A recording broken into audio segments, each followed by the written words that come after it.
All right, guys, this is it. This is the Max Effort Supplement Guide.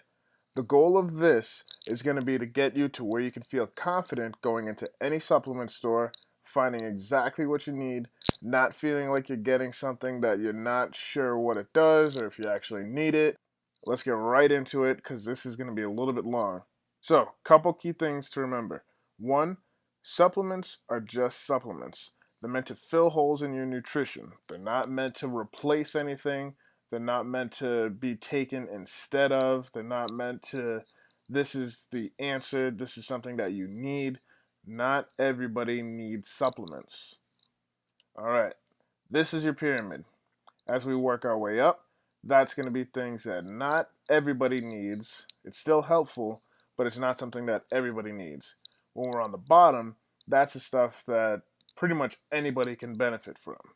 So starting out on the bottom, the foundation, let's see what it is. Multivitamin and fish oil. How many of you guys thought it was going to be protein over there? A multivitamin and fish oil. Well, let me take that back. A quality multivitamin and quality fish oil. That's like your foundation. That's something that pretty much anybody can benefit from because it's very, very difficult, if not impossible, to get all your micronutrients just from eating.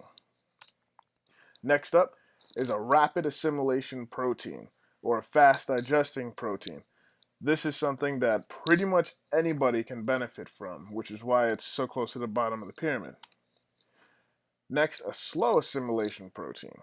This is something that now we're getting into the spot where, well, a lot of people can benefit from it, but it's not something that's necessary. Creatine. This is something, again, not necessary, but highly, highly suggested by a lot of people. A lot of studies on this. We're going to get into that a little bit later. And then finally, BCAAs. So it's on the top because not a lot of people need BCAAs as a separate supplement. If you look at your protein, you are getting enough BCAAs in your protein already. BCAAs by itself is something that will benefit a few people, not many, especially if you're already getting enough protein in a day. Save your $30 a month and stick with just the protein that you have. Multivitamins and fish oil. So here we're going to go over a couple things so you have a better idea on the multivitamins or fish oil that you're buying. So we know this is the boring stuff. Nobody wants to talk about it. Nobody wants to buy it. It's just like the foundation to your house. When you have somebody come over to your house, you don't want to say, hey man, check out my foundation. You definitely want to show them, oh, this is the bathroom, this is the kitchen, this is all the redone stuff, this is the protein, this is the creatine I'm taking, this is the pre-workout I'm taking. Same idea. Like I said before, it's almost impossible to get all your micronutrients in just from food. Fish oil is not necessary if you're eating fish 3 to 5 times a week. All right. Hard press capsule or hard press tablet and capsules. These are the two different forms or the top two forms that your multivitamins can come in. Which one do you guys think is better? The disadvantage of the hard press style is that it's harder for your body to absorb all the nutrients that are on the bottle. There is a lot more you can squish inside of there. It's usually lower priced, but that's the downside. A capsule, on the other hand, it's much easier for your body to absorb. So, me personally, I prefer to use capsules. So if I can find a multivitamin that has capsule form instead of hard pressed, I will be looking for that. One more thing to keep in mind is don't go with a generic, this is a multivitamin. Go specifically, this is a men's multivitamin, this is a women's multivitamin. And if they sell it in the supermarket, you probably don't want to buy it. We're just going to go real quick into this, nice and easy.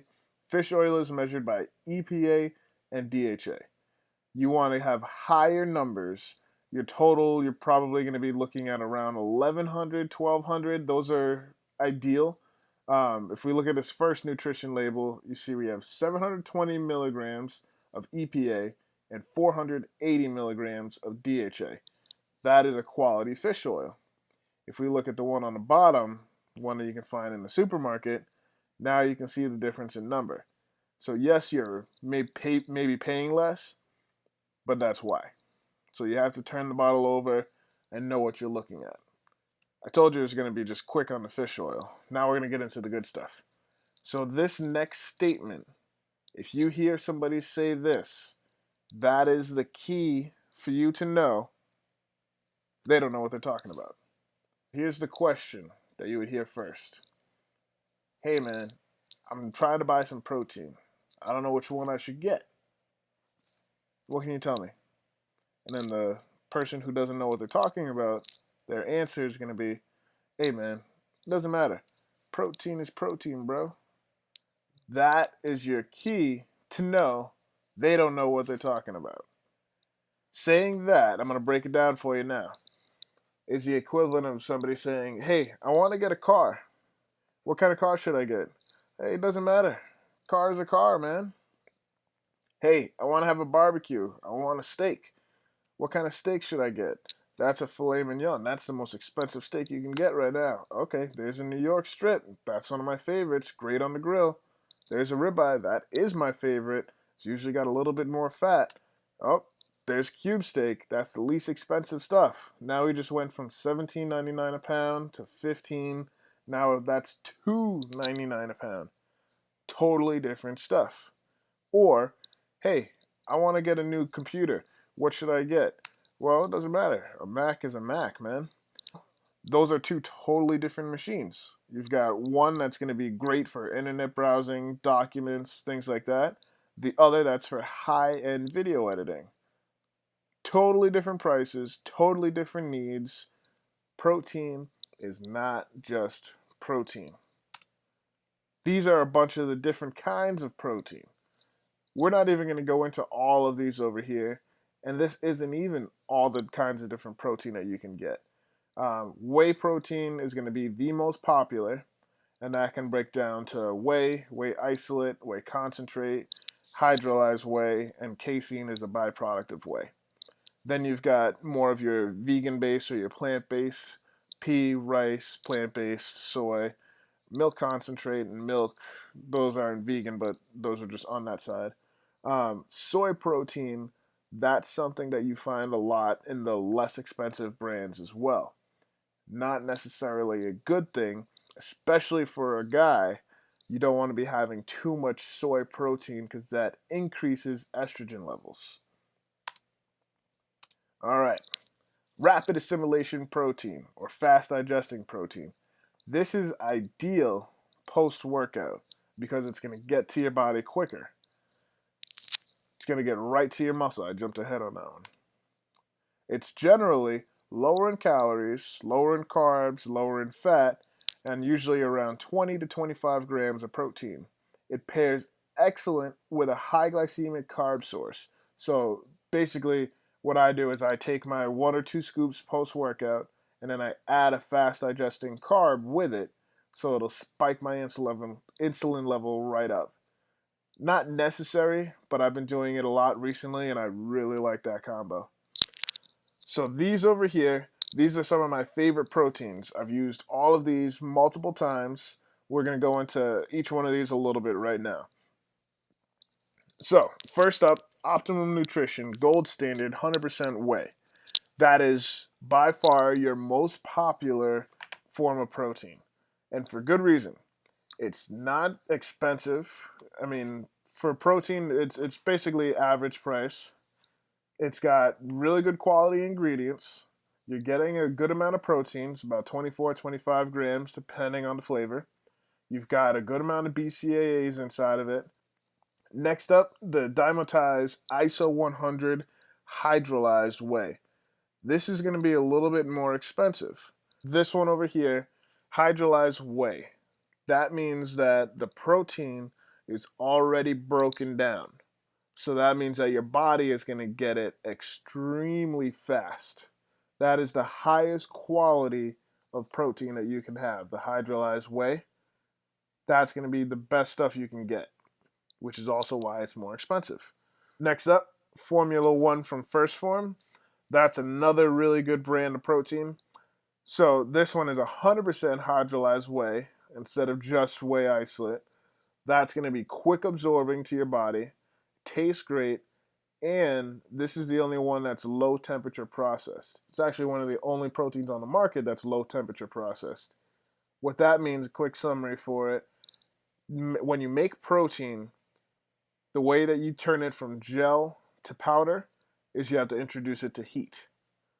Most other brands, they're going to have the heat go all the way up. Basically, like if you were to cook chicken on the grill and you turn the heat up higher to make it cook quicker.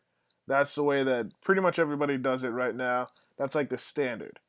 This is done low temperature wise. So that's almost like a slow cooker where if you put the chicken in the slow cooker instead of on the grill, now it's going to come out a lot more juicy. It's going to come out better looking, all that good stuff. So that's the difference in how they make the protein. Next up, Dimetize. So it's the same brand as the other one in the corner over there. That's just the version that is not hydrolyzed whey. So that's going to be a little bit closer to the gold standard. And then finally, your or your Optimum Nutrition Hydro Whey. That's the hydrolyzed whey. That I believe is the most expensive out of all the proteins that are on this page now. But that's another really good one. And like I said, hydrolyzed whey, highest quality whey. Not necessary. It's just that's your best quality option. There's nothing wrong with going with just a regular whey isolate, going with the gold standard. There's nothing wrong with picking the Dimetize. That's still a really good brand. It's still got whey in it. It's not, bad quality protein. So don't feel like you have to go out and spend crazy money on it when those will do just fine. So what to look for on the back of a protein label. This is a gold standard label, by the way. First thing I look at is calories. This is showing me that it's 120 calories. I usually aim for my protein to be less than 200. This is showing me 1 gram of fat. Excellent, because I usually look for anything to be less than 6 grams of fat.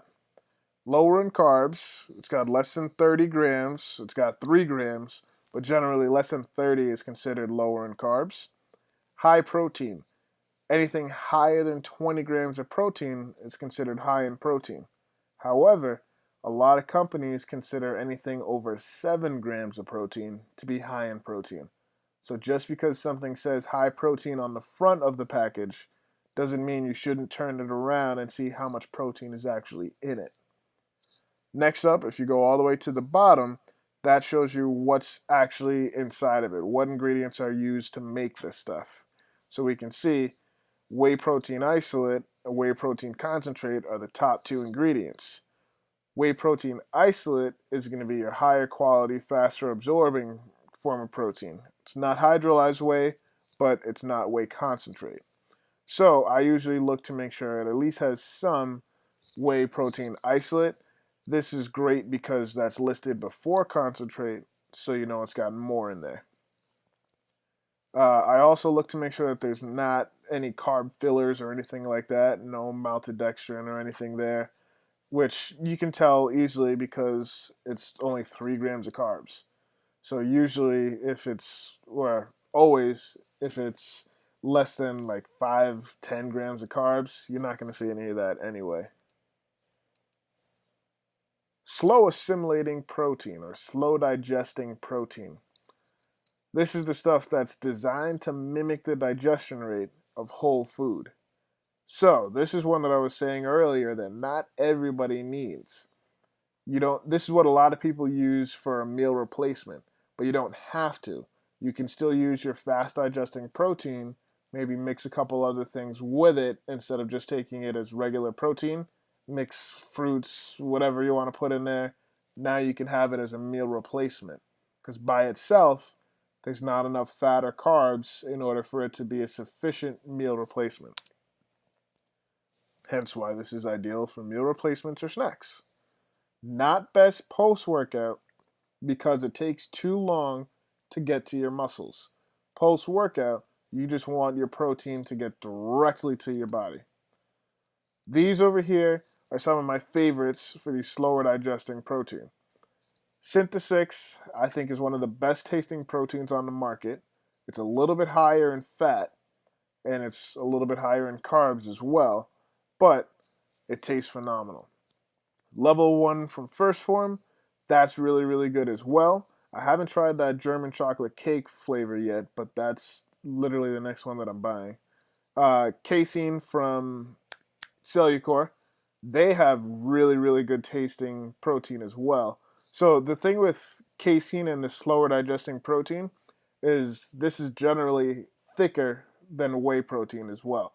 So that also can help with the flavor because now it's going to be a little bit more milkshake like. At least that's what I like with it.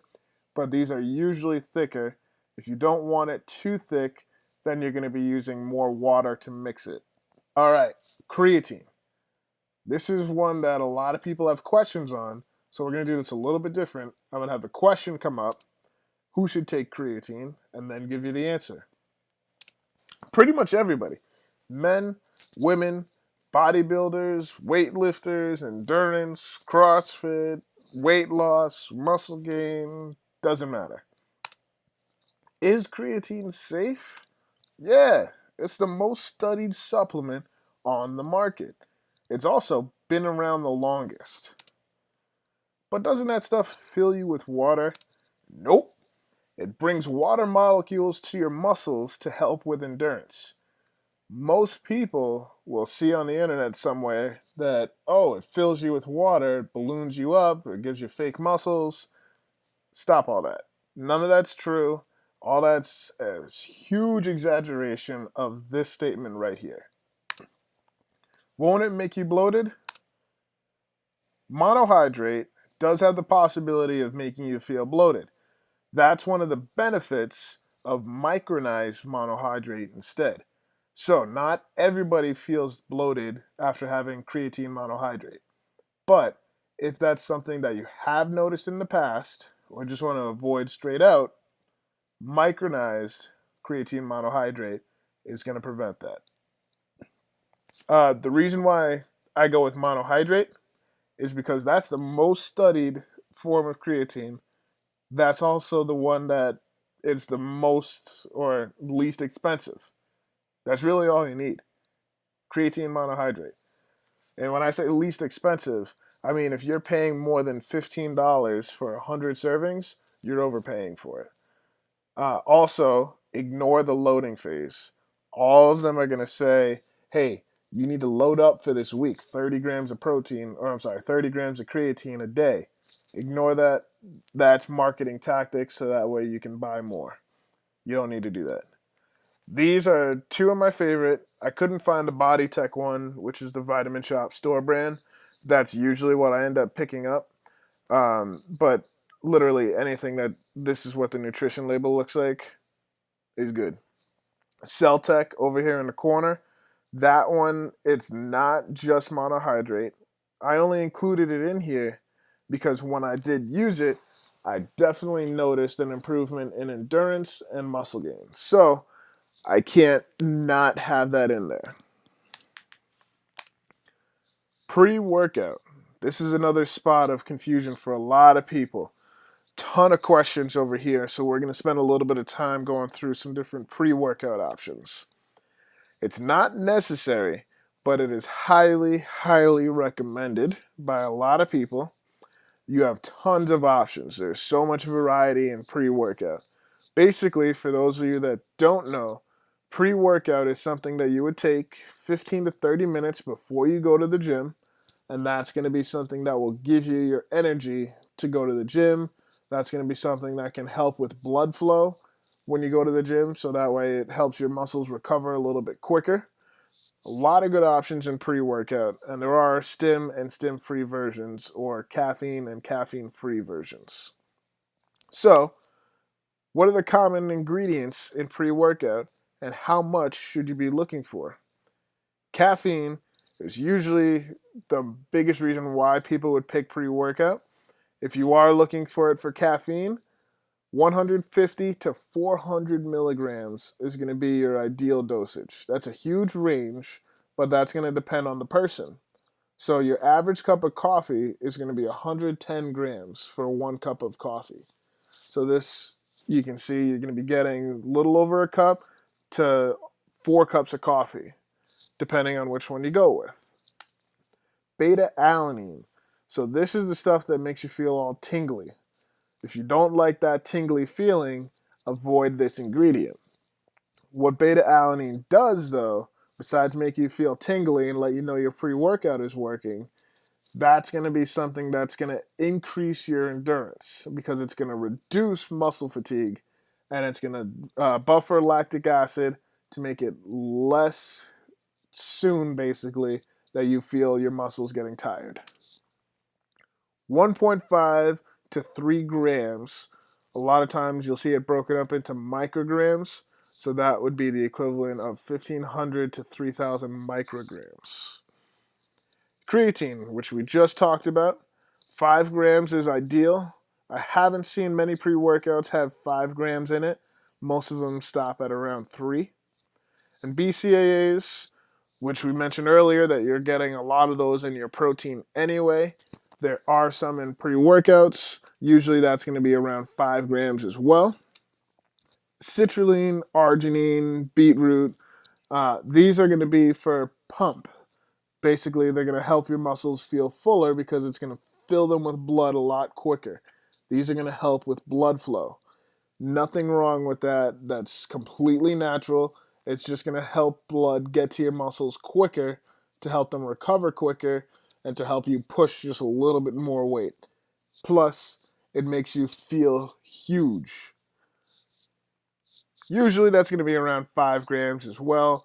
It depends on what ingredient specifically it is, but that's usually what you're going to find. All right, so these are the back of a bunch of different pre-workouts. So here's a couple things to notice. If we look at the first one, that says explosive energy blend. And then you've got a bunch of your ingredients and not too much detail on them. I mean, you see how much caffeine, but you don't have too many other how much is in there. That's a proprietary blend. That's something that the company does, they say, because they don't want somebody to copy their recipe. The downside to that is, as the consumer now, you have no idea how much of what the hell is in there. That's going to be the downside to it. So I usually try and avoid it. That doesn't mean that it's a bad pre-workout or a bad supplement. It just means that you don't know exactly how much it is. I have taken some that are phenomenal that do have the explosive blend or proprietary blend or whatever it is. So that doesn't automatically disqualify it. It's just not as transparent as these other two over here. Well, the other one all the way at the end. So this one in the middle, that's got 3 different blends. So this one concerns me a little bit because you really don't know how much of what you're getting in any of them. It's all hidden behind a blend. And again, that doesn't automatically disqualify it, but how much of each of these ingredients are you getting? How do you know it's a quality supplement? Maybe this is something that you would want to have a sample of first before actually spending your hard-earned money on it. Lastly, in the corner, Outlift, which is a more expensive pre-workout. This is one you can get from like Vitamin Shop. I haven't seen it at GNC, but there's a couple different stores that have it. It's a little bit more expensive than I would want to spend on pre-workout, so that's why I don't go with it all the time. But I love how transparent the label is. It tells you every single ingredient and exactly how much is in there. And if you look at how much is in there, you can see exactly why they want to show you, because they're giving excellent doses on here. So if you look at, for example, all the ones that have the L in front of it, those are going to be amino acids. Leucine, L-isoline, L-valine, those are all going to be amino acids. We mentioned earlier you're going to be looking for about 5 grams. That's going to be 6 grams.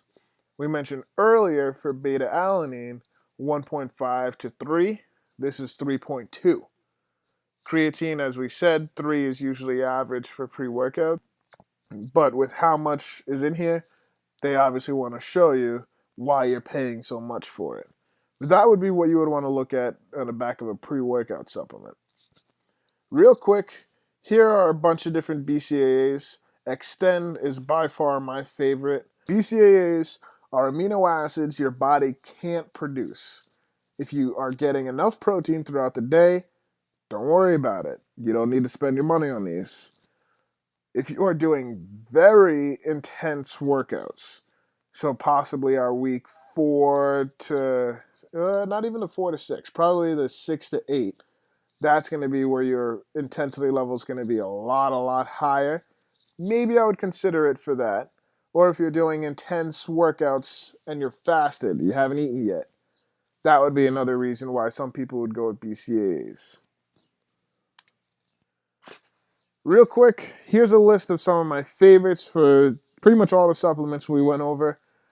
In the corner, you see our First Form link. If you use that link, firstform.com/maxeffort, we get credit, you get free shipping. Another place, Vitamin Shop. Yes, I did used to work there. They still are one of my favorite places to go shopping for supplements because their prices are great, and usually the people that work there know exactly what they're talking about. So that's really good as well. Multivitamins, Optimum Nutrition. So yes, that is the hard press style, but that is one of the most popular brands for multivitamins that you can get, and they do have a male and female version, which is great. Body Tech is another one that I used a lot as well. The Vitamin Shop brand, that one's decent. First Form, that's the one that I'm using right now because that is in a capsule form. We'll go to pre-workout next. C4, that's the one that almost everybody starts with. Megawatt, that's First Form's pre-workout. That's what I'm getting next. I've used that a lot in the past and I've liked it. Outlift, that was one of my favorites as well. It's just a little bit more expensive. 1MR, Hide, Assault. Assault is really good. Bullnox, that's a popular one.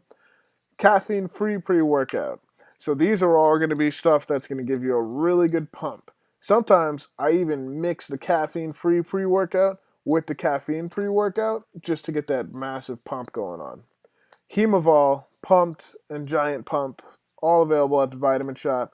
Those are really good. BCAAs, Extend, like I said, that's my favorite. That's usually the one that I recommend to almost anybody. Protein, Formula 1, that's First Forms. Gold Standard, that's Optimum Nutrition. ISO 100, that's Dymatize. I usually cycle between the 3 of those. Meal replacement protein, Synthesix, like I said, that's the best tasting stuff I've had. So that's one of my favorites. It's just a little bit higher in fat, a little bit higher in carbs. So it depends on what your macros look like. And if you want to use up some of your fat, it'll liquid like that. And then finally, creatine, like I said, no need to go over $15 for 100 servings, something like that. If you're paying more than that, you're overpaying. Those are just 3 of the brands that I like a lot for it. Celltech, yes, that's going to be significantly more expensive than that $15. But like I said, I did notice great results from it, so I can't not put it on my recommended list. Now, real quick before we wrap up, I do want to go into one more thing. Certified bro science, meaning this stuff is not true. What's about to come. You can only use 30 grams of protein at a time. Don't listen to that.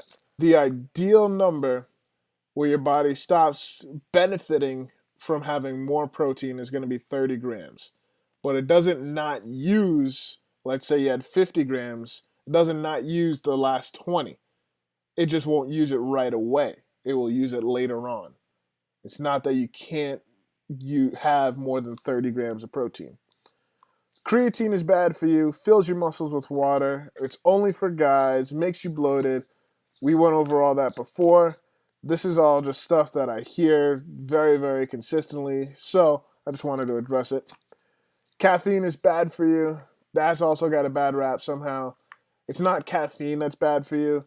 It's when you go to Dunkin's or Starbucks and get an iced coffee with caramel and whatever milk and this, and you add 4 sugars and all that other stuff.